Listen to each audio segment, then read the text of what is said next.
You are listening to the Horse Radio Network, part of the Equine Network family. What a beautiful day for horses in the morning.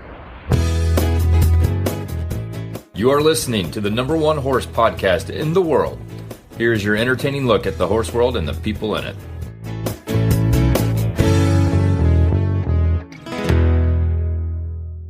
I'm Julie Broadway, president of the American Horse Council. And I'm Emily Stearns, Health, Welfare, and Regulatory Affairs Liaison for the American Horse Council. And you are listening to the special monthly American Horse Council episode of Horses in the Morning on the Horse Radio Network for February 2026.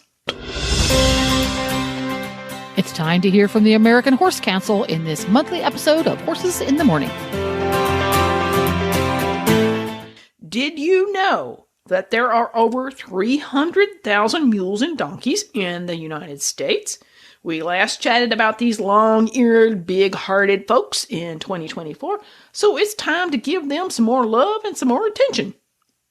And in our last long-ear episode, we talked about the physiological differences between donkeys and mules and horses, and why it's important that mules and donkeys get their own research and health considerations.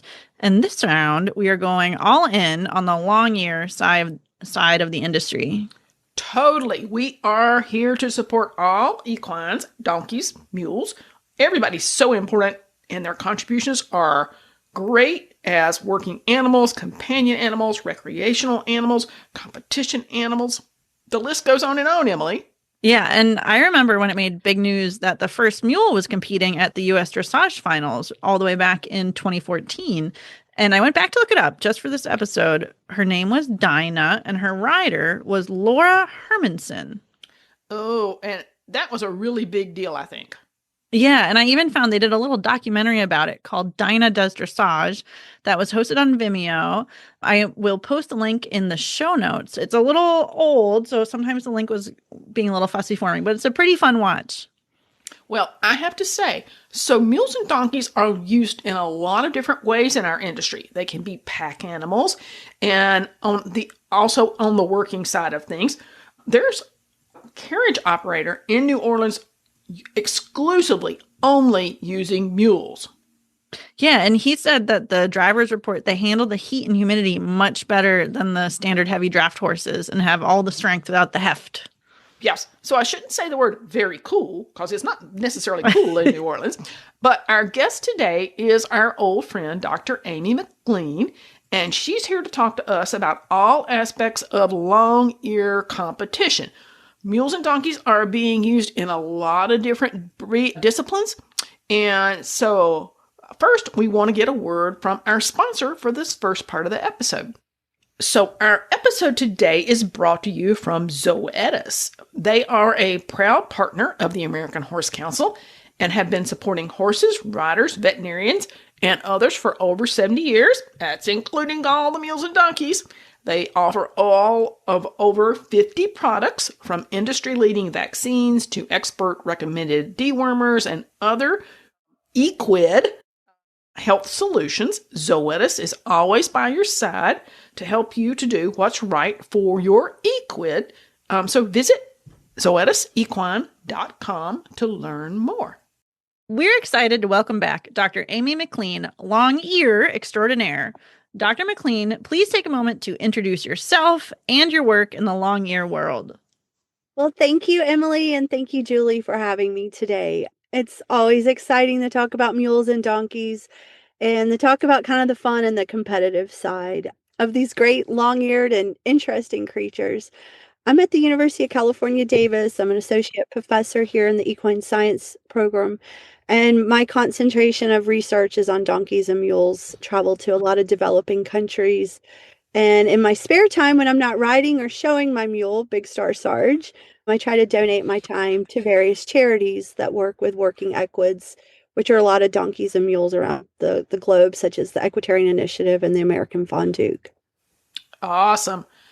So tell us personally, do you have some history in competing with mules and donkeys?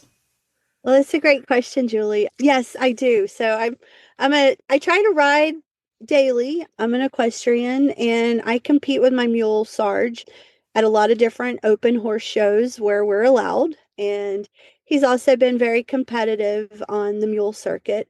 And Sarge is one of many just amazing mules I've known throughout my lifetime. My dad introduced me to a donkey when I was a baby. His name was PJ, and he was a guard donkey. And he was from Atlanta, Georgia. My mom was from Manhattan. They were both, as we could say, city slickers. And when he introduced me to PJ, he looked at my mom and said, "We're moving out of the city and we're getting a donkey and mule farm." So that's what happened.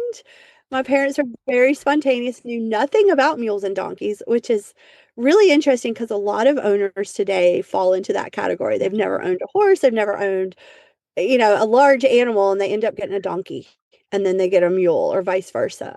But we started showing when I was about 5 years old or maybe a little bit younger. And I showed a big Palomino mule named Hollywood. And he was, kind of like a California blonde, I guess we can say, if we can say that. A Barbie mule? Yeah. A Barbie mule. Yes, that's what he was. And he was so kind and gentle. And so started out showing Hollywood. Then I had Polly the mule, and she was really funny. She didn't care for my dad, but I could do anything in the world with her. And later on, studying mule behavior, that is true. Mules pick their people who they like because they're so smart. That's a little bit of my a little discerning, Yeah. are they? So starting with that statement, like, can you give some context just about the overall, your experience kind of nationally with what's going on in the donkey and mule world, just kind of, just on that side of the industry? I feel like there's this whole secret side of the industry that maybe a lot of traditional horse people might not really understand the scope of. Yeah, that's a great question. So the mule and donkey show world, similar to a lot of specialized breeds, sadly, it's gotten smaller over the years. But as a kid, we traveled all over the country, Georgia, Florida, North Carolina, South Carolina, Illinois, Texas. Most of the state fairs or livestock shows had a mule and donkey show, and they really attracted an audience. And I know we've all been to horse shows, and it's like, where's the audience? Unless it's an exciting Grand Prix or rodeo, a lot of times horse shows, sadly, are missing an audience. But mule and donkey shows would attract audience because they're different, they're cute, they make a different sound. And some of my favorite family pictures are from actually Columbia, South Carolina, the South Carolina State Fair Donkey and Mule Show, which is still going to this day. And I'm probably 5 or 6 in the picture. Now I'm going to tell y'all how old I am. That was about 47 years ago. So they have lasted in a lot of places, and then other places, sadly, like some of our breed shows have gotten smaller, diminished. California is super cool because we have a very active mule association called the American Mule Association. And there's a mule and donkey show circuit out here. And it's grown into some of the other Western states. And what's really fun about mules and donkeys, they're expected to do everything. So they're truly an all-around competition animal. So when I say everything, my mule Sarge started out competing in hunter hack, hunter under saddle, Western events. And today he does everything from cutting, cow work, driving, dressage. He's wonderful at jumping in the hunter division, Western riding, trail, pleasure, showmanship. And he's been able to hang with the horses in a lot of this competition as well. So if he had a horse, it'd be very specialized. It would just do English, it'd just do Western, it'd just do maybe dressage. But mules so far have not specialized to that area. Well, you just answered one of my basic questions, which was, what all disciplines could they go in? Because I was kind of thinking through that in my head. Like, I have a friend who's with the Western Dressage Association. I can so see donkeys and mules being really competitive there. You said hunter jumpers, you talked about cutting, all these other disciplines I hadn't even considered a donkey or a mule for. I used to farm sit for someone who would hunter pace their mammoth jack. Very cool. And he was great at it. And they didn't They didn't do the first flight, but he was great at it, and he ate it up. So the question then, Amy, is what would you say are the best traits they bring to the show ring? I mean, people don't necessarily think about mules and donkeys in certain disciplines, but you have seen it in action. So what are the great things that they bring? Well, the biggest thing they bring, and we've actually just done a study looking at their muscle morphology and how it varies. They're so athletic, and that's why they're able to compete in a lot of these different events, is just because of that level of athleticism that goes back to the horse cross and the donkey cross. And there's certain breeds of donkeys too. I think people are always kind of amazed at that, like a breed of donkey. They're not all gray and look like Shrek. No, they don't. So there's about 200 breeds of donkeys, and some of your Spanish breeds of donkeys, like the Andalusians, the Catalonians, the Ragasana from Italy, the Pegas from Brazil, those donkeys have been selected to produce athletic mules. And they have different angles to their shoulders, to their hips. And then from a muscle fiber standpoint, there's a great combination of different muscle types. So they can have a quick spurt of energy, or they can sail over a jump or slow it down and do one of, the flat type classes. So yeah, it's hybrid vigor at its best for sure. Well, are we ever going to see them in the Olympics? I would love to see that, but realistically, probably not, because they are very versatile. So they're good at a lot of events, sometimes great, but we don't have that level of specialization yet in the industry. Okay, so hold on, wait. Okay, we both got questions. Every time you bring up the 200 breeds of donkeys, you brought that up in 2024 too, and I remember being like, "What? Go back." So I'm stuck on that again, but also I'm now, the nerd in me is stuck on you saying that not only do we have different breeds of donkeys, but the donkey breeds have been selected specifically for the type of mules they're making, which is like such a step further than what we need to think about when we're breeding horses. So can you talk about that for like 30 seconds about how that selection is working and how that feeds into kind of a competition mule a little bit?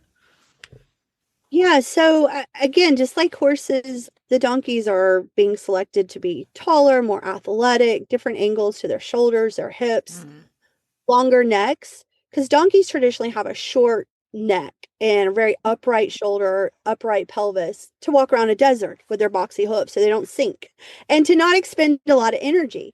But in some ways, we're selecting them more like horses for performance and quality of movement. And then we're seeing that trait, of course, come down into the mule. So the Pega donkey from Brazil is also a great example. It's crossed with some local breeds of horses in various states in Brazil that are gaited. And the Pega donkey itself is gaited, like a gaited horse. But they love mules on ranches in Brazil. That's their number one go-to equid to work cattle. So they have a smooth gait. They can cover a lot of ground. And then the mule's very agile in doing cattle work. So I have to ask this question because Emily asked the one I was thinking. But now that you've said all that, since the guy that we spoke to in New Orleans used exclusively mules for his carriage driving operations because they handle heat and humidity, do mules and donkeys do really well in endurance? Oh, that's a great question. There's been quite a few mules that have completed the Tevis, haven't won it yet. They've competed in the Tevis, which is, I'm not an endurance expert by any means, but I know the country out here, and that's held here in California in the Sierra, and the mountains are rugged, and it's 100 miles, going up and down. Up and down, yep. Yeah, and the mules are so sure-footed, again, because of the conformation of their hoof, which partly is related to their dad, the donkey. So they do really well at that, and it's my understanding as well is when they go through the vet checks, they have a great ability to recover their heart rate. Yep. And then, and their blood chemistry is also very stabilized. We've tried to do some studies looking at just the changes in blood chemistry related to fatigue. We worked on a group in Tlaxcala, Mexico, of work mules that work at a very high elevation. That's the other thing. The mules adapt quicker to high elevation than horses do. So I think that helps with some of the endurance as well, depending on the location of it, like the Tevis. So just for fun, I know I'm looking at a photo that you shared with us, and I think this donkey that I hope it's you riding is adorable. And you talked about their necks, but they're not very what I call up-headed, which is what some people in the competition world are looking for. Is that breed specific within the donkeys? Because you talked about how many different versions there were. Can you find a show donkey that is more up-headed and can be competitive against, I don't know, whatever other kind of breeds might be in an open class? And Julie, if you're referring to the picture on my background here. Yeah. Yeah. Okay. So that's a mule, and his mom was half Belgian warm blood and half quarter horse, and his dad Andalusian donkey type. So he's very level, and the nice thing with that, it works well like in the hunter classes, definitely most of the Western classes. But you can just like a horse select for a more upright head and neck set. It just depends on what you're looking for and what you want to compete in. So yeah, he's pretty level across his top line, but I like that with him because it's easier than to get him on the bit and be round, and he goes forward really nice. Makes perfect sense. I had a good friend, and her grandmother gave her, I'm going to say, a donkey when she was a kid. And she said, I had no idea how long donkeys live. So tell me, how big is a commitment to a donkey? You think it's cool, but it's got a long life. That is a great point. They have a long life, especially if we care for them well. They can easily live 30 to 40 years of age. So, kind of like having a parrot. They may outlive their owner. So you need to have a succession plan and include your donkey in your will and trust. And so we've been talking about donkeys and mules, and I want to make sure our long-ear lovers out there know we're not purposefully ignoring hinnies. So Thank you, Emily. mules are a donkey dad and a horse mom, and hinnies are a horse mom or a horse dad and a donkey mom. Dr. McLean, do we see hinnies competing, or is that combo a little different physiologically? What's going on that side of things? Yes, for sure. And thanks, Emily, for bringing up the hinnies, because I am fascinated with hinnies. I really, really like them. And again, we've done some studies trying to look at them physically and identify hinnies to mules, because from a physiological standpoint, there's some differences in hinnies compared to mules. So they're not really the same. Like their body temperature is different. Some of the blood chemistry is different. And so there's probably more hinnies among us than we know. And I actually wrote an article one year that my favorite mule was a hinny. And it was from a mule trainer down in College Station, Bryan area. His name was Walter Nunn, and he sadly passed away this year. But he had a hinny named Lemon that he competed on in cutting, roping, and cattle events. And I don't remember the breeding of the hinny, but the idea a lot of breeders had, they would take top notch, the best like quarter horse stallions or a warm blood stallion, and then breed it to a donkey and get an outstanding individual. I mean, similar to the side of the mare side of things. But yes, there are hinnies too. They compete at mule shows. They just sadly get lumped into that mule category. That makes sense. Yeah. Yeah. But a lot of people who breed hinnies, they like hinnies even more than mules. So they're very passionate about them. Okay, so just out of curiosity, if somebody's listening to this and our audience is thinking, this is intriguing to me, where do you go to find a great show donkey, mule, hinny? Where do you try one out? What are you supposed to be looking for? Oh, I love that. That was such a great question I saw that came through. It's hard. It's kind of like finding a diamond in the rough. And my mule, for example, his breeder, she's from Virginia, and she bred him to be a trail riding mule. And he's really tall. And my friend Debbie, the breeder, is not quite as tall. So I was like, well, so they taught him to where you could get on a stump and get on and off him. And he like side passes over the fence. So that wasn't going to be a problem. But anyway, where do you find one? He was found on social media just when he was young and his foundation training. Some great mule and donkey trainers, people there in North Carolina had them, Noel Salmons and Brandon. And so you just have to keep your eyes open. There are special sales just for mules. mostly out west, but there's some breeders around, but it's really specialized. So when you do find one, you've really found something special. And what to look for, movement's really important to me. I want a mule that can lope or canter really nice with forward motion, Yeah. because being part donkey, we're into conserving energy. So if they naturally don't move good at the lope or the canter, then it's harder to ask them to be as athletic, and that's where some of them fall short. The same is true for a show donkey. You want a donkey that steps off and it lopes off. You don't want it to trot, then maybe lope and come back, because if it has that stronger flight instinct, then generally they're easier to train and more trainable. And then their mind is super important to me. I've been fortunate. I've had 4 or 5 really phenomenal show mules, and their minds have varied. The mule I have right now, Sarge, his mind's great. He's like, all right, whatever you want me to do, it's no problem. I got it. And I love that about him. And he's smart. He's so smart. You train him to do something, and he's like, okay, all right, what's next? And he wants he's to very do it. he's very handsome. I feel like we should put a picture of him in the show notes so everybody can see how handsome he is. Really, Yeah. really cute. Yeah. Thank you. That was actually my first show with him at the Pinto World Show. It was my first class, and he won it unanimously, and it's so exciting. Okay, before Julie asks her follow-up question, and this is what happens every time we talk to you, because I feel like we just get so excited about this new perspective of the industry that we don't get eyes on very often. I think people think, okay, they see, free donkeys on Craigslist or whatever, and I'm not sure, unless you're in the mule or donkey world, if you can truly appreciate like the value these animals bring to the industry. So if I wanted to go buy a nice show mule, what would I be looking to spend? Yeah, it's another great question, Emily. And sadly, they're truly not valued what horses are. I don't know a horse out there that does all the events that my mule does.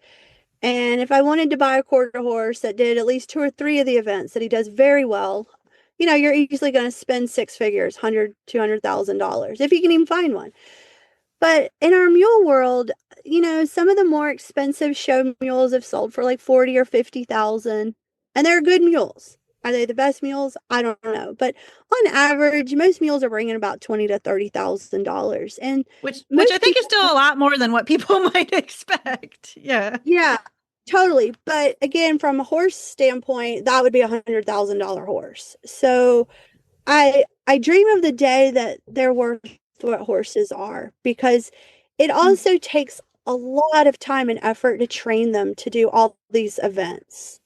And I've got probably 7 years of training in Sarge, and he's finally, I would say, almost finished. So it's a real dedication to do all those events, and it's a lot of training, and you think about the cost of training. So you have prompted 2 questions, not just one, Emily. Question number 1 is, if we're looking around for the best mule donkey, Henny, is there a breed association? Is there somewhere to go look instead of just going to social media to see what somebody's listing where you might not know so much? I mean, is there some way to see their, I don't know, registration papers that makes you say, oh, I see, and this is great. So that's number 1. Okay. So with that question, there's a couple of different associations, because people that own mules and donkeys, they don't seem to fit in a box. They're pretty unique, like their animals.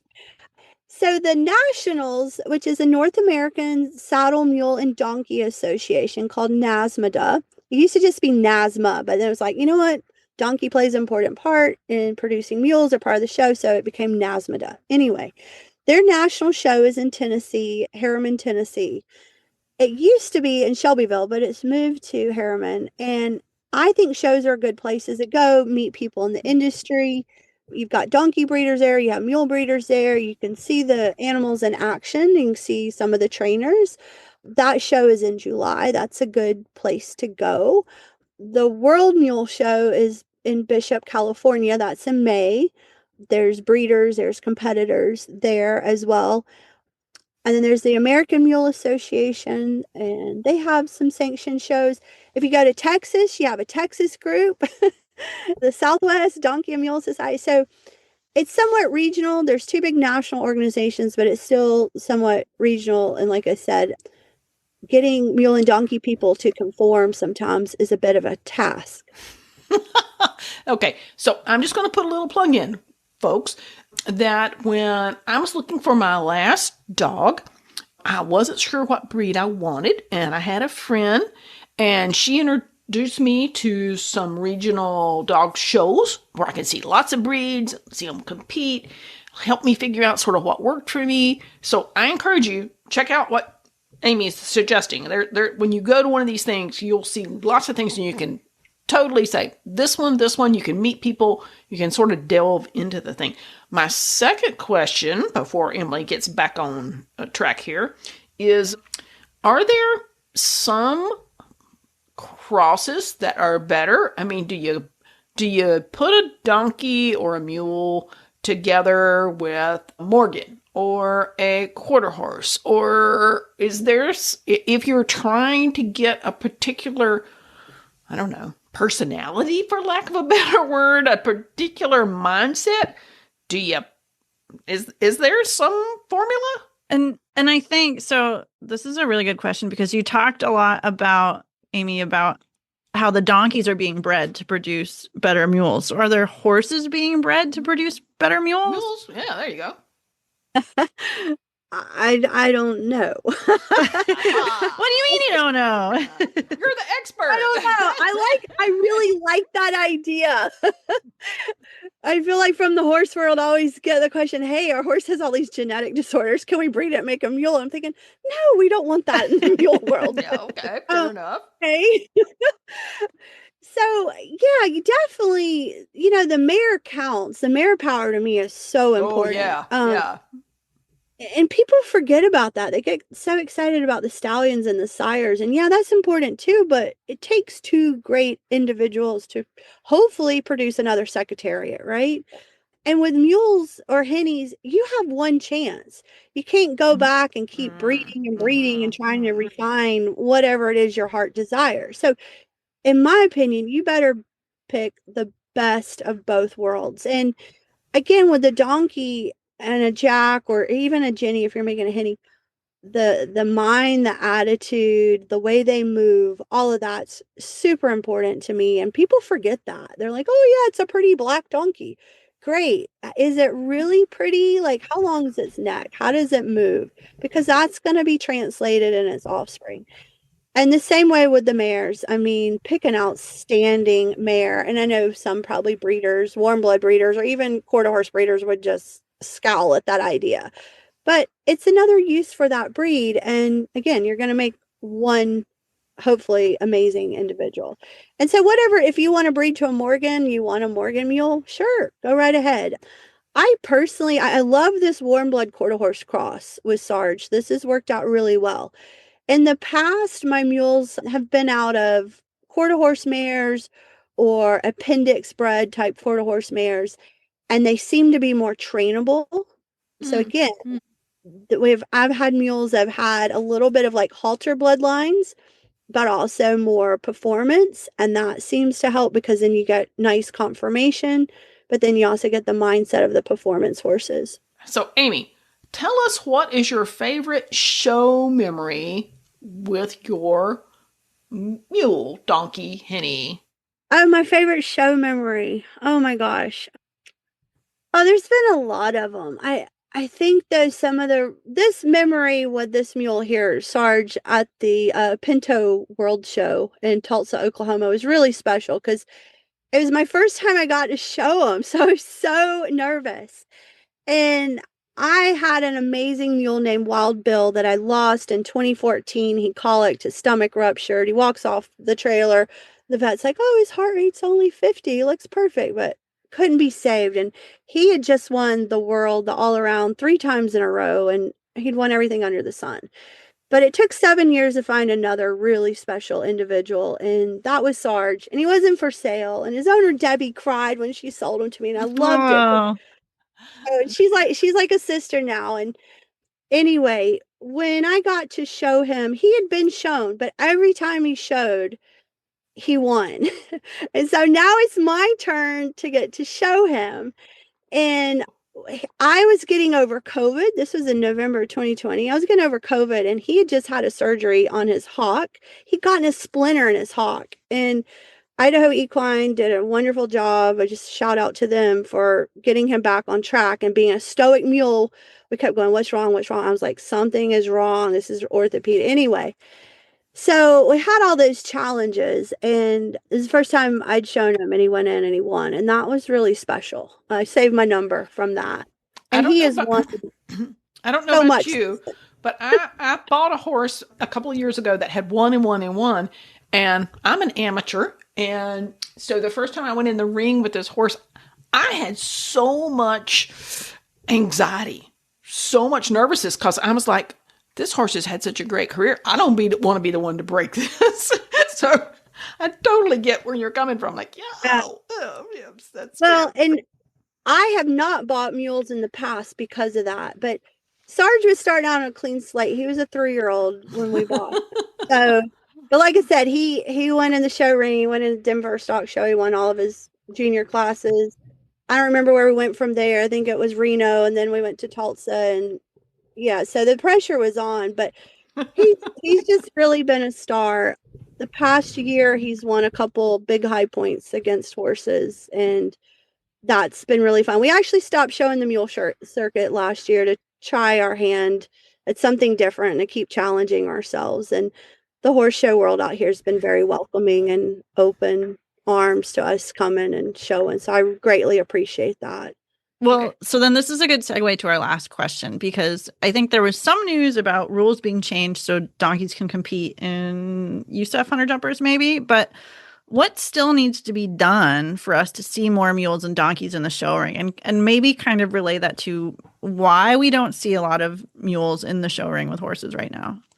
Yeah, it's a great question, Emily. So currently you can show at different open horse shows. The one I show out here is called Golden Grand, and a lot of other open all breed shows are very open to that. World Ranch Horse allows mules to show, the Western Dressage. There's a lot of different groups working equitation.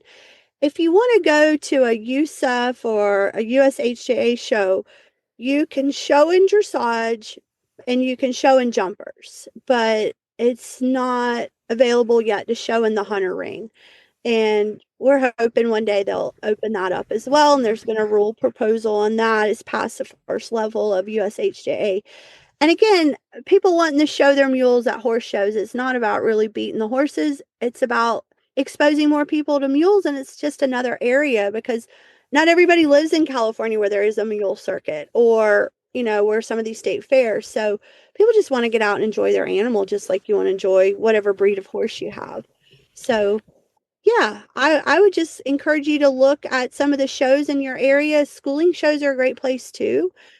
We went to Hunter Jumper Schooling Show last year, competed in the jumper division, but I would love to be able to participate in the hunters, because again, mules really don't go fast. Yes, they're racing mules and things like that, mules using gymkhana, but it's also not my thing. I want to go slow and pretty over the fences. I don't want to ski around, and my brain can't remember where to go, even though there's numbers. It doesn't flow like a hunter course. So yeah, those are just some of the opportunities out there. And I think always working with show management and other competitors is really important too. So I have one more question before we close this, Amy. And it's only not about mules and donkeys, but it's related. So we were so disappointed, and we're sending a letter, I promise you, that UC Davis has decided that their Division I equestrian team is going to be basically retired, for lack of a better word.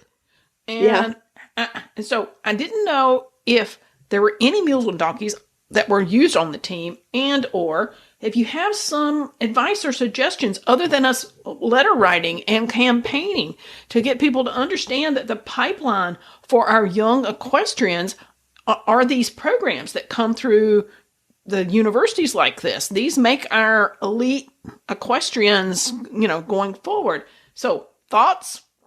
Yeah, thank you, Julie, for bringing that up. It's a really sad, devastating situation. It pulls at my heart. These are students in my classes or student athletes. I've done research with their horses. And my mule Sarge was used in one of their competitions against my alma mater, University of Georgia, Go Dogs. And he was in the reining competition, and our student athlete, Macy Newcork, she actually won her point on Sarge in the reining. So that was so cool. So yeah, NCAA allows mules to be used in their competition. Thank you. But it's really, this situation is devastating for the future of the equine industry. It's really heartbreaking for California. We have one other D1 division team out here that's at Fresno State, and it's a great team and a wonderful opportunity, but there's only one other school on the West Coast, so it's going to force our students to go back east. Nothing wrong with that, but the fact they've lost the opportunity and our team was ranked number 7 in the country, it's just really upsetting. As we know, anything equine is expensive, and it is an expensive sport, but they had a wonderful booster club of parents and supporters, and so they were bringing in the money for the team. I'm just very sad to see this decision made for a university that's known for our vet school, our ag program, our mascot's a horse.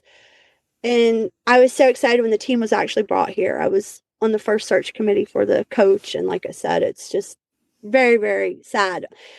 The parents have put together a petition. There's over 20-something thousand signatures. There's a GoFundMe page. We are so grateful for all the publicity from the loss of the team that it's brought, especially through social media and from the industry. But I know there's a lot of industry partners and stakeholders that are just as concerned as we are as supporters of this team, because what does this mean for the future? And, you know, these horses increase the caseload at the vet school. Like I said, I used them for a great enrichment study we did that represents stalled horses and performance horses, how to improve their environment. And now that opportunity is gone here on campus. And it took the opportunity from the student athletes to be involved in research like that. I could go on and on and on, but yeah, I think signing the petition, writing letters. Also, I think, as y'all know, you're so active, the American Horse Council is in legislation. I really think reaching out to legislators here in the state of California would be important as well. So we're doing all of that. And I want to let folks know, if you want to know more about this, if you want to know what steps to take, Emily's the lead on this. We're drafting a letter to go to with us and USEF and IEA and others. We really want people to understand this is the pipeline, and we really need to stand up these programs. We've been doing a lot of due diligence to try to figure out how we make our case. So contact Emily. Her email address will be in the show notes, and she's happy to talk to you about it. Share the letter, tell you how to find the petition so you can sign on. But lean in, folks, please. Well, and we'll put the petition in the show notes as well. Yep. Thank you. Thank you. So, Amy, we so appreciate your time and your expertise and your love for the industry and your love for the mules and the donkeys and the hennies. And we look forward to seeing you soon. Well, thank you, Julie, Emily. Thanks, everybody. Appreciate all your great efforts on all these levels. It's just really appreciative and welcome. So, and I feel like we'll just say until next time. Next time, exactly. I think we're turning into a donkey special once a year. I love that. Thank y'all so much. Thank you. So our legislative and regulatory update for this episode comes to us from Markel Insurance. Markel has proudly served the equine community for over 50 years, providing insurance for horses, horse-related businesses, mules, donkeys, hennies. Nobody's excluded here. While your focus might be on your equid, let Markel protect you. Contact Markel today for insurance solutions for your equids, your farm, or any of your equine business needs. Visit markelhorseandfarm.com or call 800-842-5017 to obtain a quick and easy quote from our knowledgeable team. So our legislative and regulatory update for this episode, we are tackling an issue that may sound technical at first, but has a very real consequence for patients, families, and licensed therapy professionals across the country. And this is about how outdated insurance coding, which can sound complicated, is blocking access to medically necessary care. And so this is specifically therapy services, so doctor-prescribed services that use equine movement, often referred to as hippotherapy. And what you really need to know and why this matters is because let's start with some real-world examples, because this isn't even possibly theoretical. Yeah, we have to put it into kind of context for you. So a good story is that in 2017, a licensed speech-language pathologist was providing medically necessary speech therapy to children with special needs. And like many physical therapists, occupational therapists, and other speech-language pathologists, she sometimes incorporated equine movement or hippotherapy as one tool within this broader treatment plan based on a physician referral and a physician evaluation and established practice standards. So the downside to this is she was billed those services correctly. She did everything she should have under the standard speech therapy codes. But her insurer, which was Horizon Blue Cross Blue Shield, later demanded she repay more than $87,000, claiming she should have used a different code. That code was S as in Sam, 8940. And here's the critical issue. That code, S8940, is an automatic denial code. Using it guarantees non-payment, regardless of the medical necessity or patient outcomes. And that demand from Blue Cross Blue Shield triggered years of litigation. And although the case was eventually dropped in 2024 because of the statute of limitations, the damage was already done. The therapist lost her practice. The kids with needs lost access to essential services, and her practice had to close. And I think she lost her peace of mind over the whole thing. This was just so wrong. So unfortunately, the situation is not that unique. And across the country, licensed physical therapists, occupational therapists, and speech and language pathologists integrate equine movement into treatment plans for neurological, developmental, and physical conditions. These services are medically necessary, they are evidence-based, and already eligible for Medicaid reimbursement when billed appropriately. So, Julie, what could possibly be going wrong? Oh, the root of the problem isn't insurance-generated code. It's S8940, created more than 2 decades ago under the HCPSC Level 2 system. That sounds complicated, so talk about that, Emily. So the language in that code is what's fundamentally flawed. First, it incorrectly groups licensed medical professionals with therapeutic riding instructors. And we love our dear friends over at Path International who are therapeutic riding instructors, but they are operating under a different scope of practice. They're not providing medical services as prescribed by a doctor. So the second point is that it treats hippotherapy as a standalone service instead of what it actually is. It's a clinical tool designed to be used within occupational, physical, or speech-language therapy treatment plans. And so that's the important part. It's within the entire plan, not just as one specific part. And so the third and final part is it labels these services as experimental, being an insurance-generated code, despite decades of peer-reviewed research demonstrating their effectiveness. So the result is this widespread automatic denial, even when equine movement is just one component of a comprehensive medical necessary therapy plan. So the American Horse Council, along with Path International, which is the Professional Association of Therapeutic Horsemanship, is also working with the American Hippotherapy Association, and we are trying to address this issue. Path and AHA, American Hippotherapy Association, engaged Blue Cross Blue Shield, and they have acknowledged the code is problematic, and they have agreed it needs to be fixed. However, and there seems to always be a however as we kind of chase the tail on this problem, There's concerns about potential legal exposure on Blue Cross Blue Shield side that has stalled progress. And because Blue Cross Blue Shield also chairs the HCPCS Level 2 Coding Committee, efforts to formally delete the code are potentially delayed indefinitely if you go through the correct process. So at the state level, this landscape is so uneven. It's so all over the place. 37 states potentially allow Medicaid reimbursement for therapy services using equine movement, but only Colorado has explicit legislation requiring coverage when services are provided by a licensed PT, OT, or SLP, or a speech language pathologist. So that inconsistency leaves patients vulnerable and providers at risk simply for delivering appropriate care. So, Julie, tell us, what needs to happen next? Oh, this is so complicated. First, we really want the S8940 code should be removed from the coding system. Second, we want equine movement must be accurately defined at the federal level as a therapy tool, not a separate or experimental service. And finally, legislative action is needed to protect patients' access to care and give providers clarity and confidence when they bill.